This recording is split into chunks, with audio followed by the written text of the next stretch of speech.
TCS constable ఒక accuse Riyaz అనే accuse తీసుకొస్తున్నప్పుడు అతను మన కానిస్టేబుల్ ని మీద అటాక్ చేసి కానిస్టేబుల్ ని స్టాబ్ చేయడం జరిగింది. కానిస్టేబుల్ అక్కడ ఇంజరీస్ పడిపోతే ఇమీడియట్ గా ఎస్ఐ గారు అదే టైంలో అక్కడ ఎస్ఐ గారు అక్కడ షిఫ్ట్ చేయడం జరిగింది.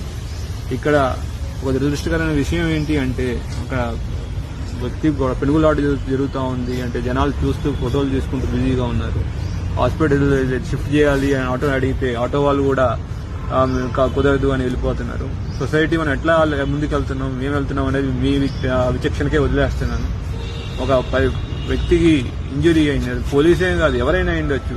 ఒక వ్యక్తికి రక్తం కారుతూ ఇంజురీ ఉంటే మనం సహాయం చేయాల్సింది పోయి మాకొద్దు మాకు తెలియదు అని వదిలేసి వెళ్తున్నారు. అందరికీ మా విజ్ఞప్తి, పోలీస్ డిపార్ట్మెంట్ పగలు రాత్రి కష్టపడి పనిచేస్తూ ఉంది. ఎన్నో నేరాలు ఆపుతున్నాం, ఎన్నో క్రైమ్స్ ఛేదిస్తున్నాం. ఈ ఒక క్రైమ్ ఛేదించే విషయంలోనే ఒక కానిస్టేబుల్ ఇప్పుడు తన ప్రాణాన్ని పోగొట్టుకున్నారు. ఇప్పుడు ఆ కానిస్టేబుల్ లేని లోటుని ఆ ఫ్యామిలీ మెంబర్స్ అయితే ఎవరు తిరిగి అందిలేరు.